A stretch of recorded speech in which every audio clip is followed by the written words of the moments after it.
Hello, my name is Michael Hicks, and this is the flight scenario presentation for Aviation 320. It's an IFR night flight from McMinnville to Crater Lake, Oregon.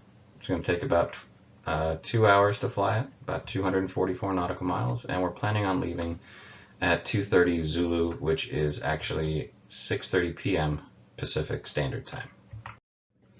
As far as I'm concerned, I'm a private pilot with an instrument rating. I've got a decent amount of hours. Third of my total time has been logged at night.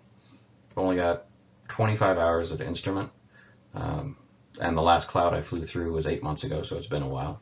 I did fly one approach recently down to minimums with my instructor, and over the course of my flying, I have created and strictly follow my personal minimums. And since this is a night flight and all of my night flights I file as IFR, I have elected to follow my IFR personal minimums for this flight. The only thing that's the same for day and night are the wind speeds. I'm not very much bothered by them. However, I don't like crosswinds, so I try to avoid them when possible. Since I did my flight with my instructor, I have become current, so I don't need to worry about anything, so I can continue on this flight as planned. However, if it had been more than 6 months, I would need at least a safety pilot, or you could do the route that I did, where I had a CFI fly with me. Anything more than 6 months out of date, you need an instrument proficiency check, which is done by a CFII or DPE. Those are pretty much your only two options. Since I am legal to fly, I need to make sure that I'm safe to fly. Since I was at a friend's wedding, yes, there was some drinking, but the last drink I had was Friday evening, so I didn't have anything to drink all day Saturday. Did I sleep well? Yeah, I slept pretty good on Friday night, so there were no issues there. I'm not tired or groggy or anything like that. Had a great dinner this evening, so I don't have to worry about being hungry halfway home.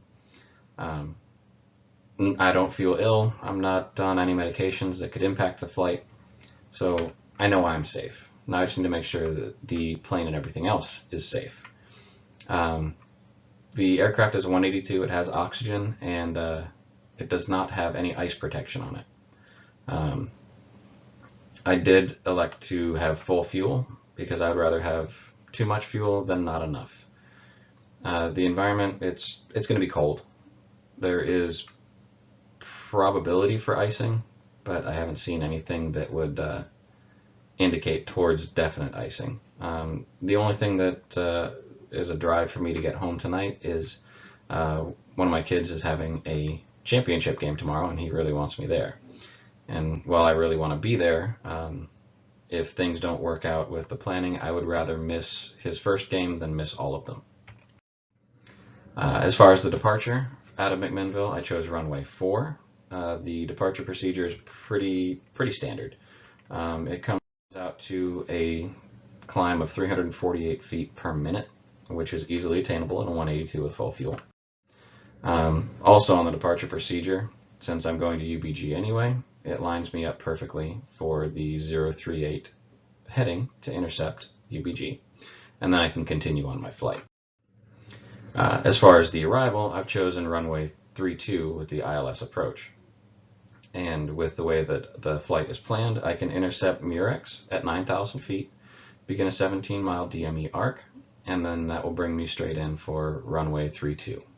Now, if there is any kind of icing that forms on the descent, I will be able to keep my speed up, and I will be able to land faster than normal because this runway is over 10,000 feet long, so I will have plenty of space to land if I have to land fast. Overview of the flight.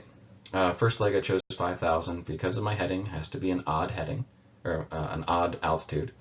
After that, I will request 6,000, and then after I pass CVO, I'll request 9,000. The MEAs for different legs of the flights are obviously different. First leg is 4,000, so I chose to fly at 6,000. The second leg is 8,000 for the highest MEA. There are others as low as 3,500. However, since I am going to be flying the entirety at 9,000 feet, I would ask for that. And then, of course, the last leg is the MEA is 9,000. Looking over the weather, weather's okay at the departure airport. It's not so great at the arrival airport because it's 500 feet below my minimums. However, if we elected to delay an hour and a half and arrive at 06 Zulu instead of 4:30, the winds would be variable at 03 with 5 miles visibility, which would put us within the 1-2-3 rule for an hour before and after, 2,000 feet ceiling, and 3-mile visibility. So we could delay and leave at 6.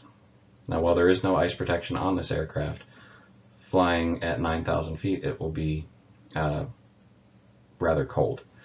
But ice is less likely to form when you're flying in temperatures below -5 degrees Celsius. Overall, I'd want to check for cloud cover along the route. If there's a lot of cloud cover on the route that I've chosen, there's a very high possibility for more icing. I would also look at PIREPs and SIGMETs for icing reports. And if there were any icing reports along my route, I would most likely cancel the flight or delay it until the icing was no longer a risk factor.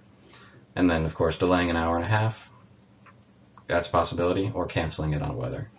Overall, I added up any of the risk factors, and it came out to between 7 and 10. So it's not a complex flight, but there is some caution that needs to be exercised, and most of it is simply because of icing and the time of flight.